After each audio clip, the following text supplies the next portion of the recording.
Hey guys, welcome back to Auto Repair guys. Our mission here at the garage is to save you guys as much money as we can. That's why we make these absolutely free videos guys. Let's go ahead and start on it now.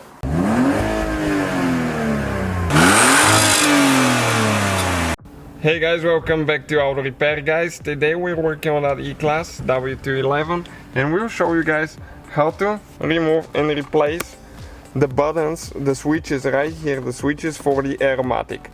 If yours are not working or something, we'll show you how to do that now. Stay with us and let's start on it. So you need to get a prying tool.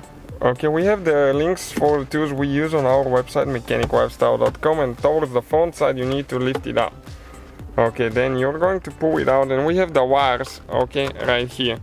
So on this one you're going to press here and pull it out, and you need to disconnect, okay, this one as well. Now you can actually, okay, what you need to do, make sure you have the park brake on. Okay, park brake is on. You can click that switch, the override switch, and put it, okay, in neutral. Okay, like that. So now we can lift it up, okay, all the way like that. Next, okay, that twisty thing on the bottom you need to turn counterclockwise, okay, like that. And then you pull straight up. So for the Airmatic switch guys, we need a T10 torque stand, and we'll need to remove 4 screws now. Okay, one is there. Make sure you don't drop those because they're very tiny.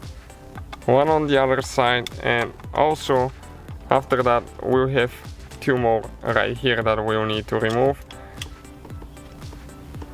We have more than probably 100 and something, close to 200 videos on that model guys. Check out the playlist, we'll be constantly adding videos. Okay, this one here as well.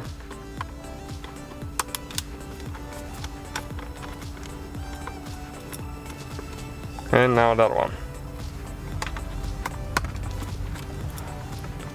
Okay, and next all you have to do, grab the switch and pull it out. So that's the Airmatic switch guys. Thank you guys for watching. That's how you remove it. You install it in reverse order, and see you guys next time. So guys, hopefully the video was helpful. If you have any questions, don't hesitate to let us know. Now check out our YouTube channels guys. We have more than 19,000 free repair videos that can save you thousands of dollars in future repairs. That's why we make these absolutely free videos. Hopefully the video will be helpful. Thank you for watching. See you guys next time.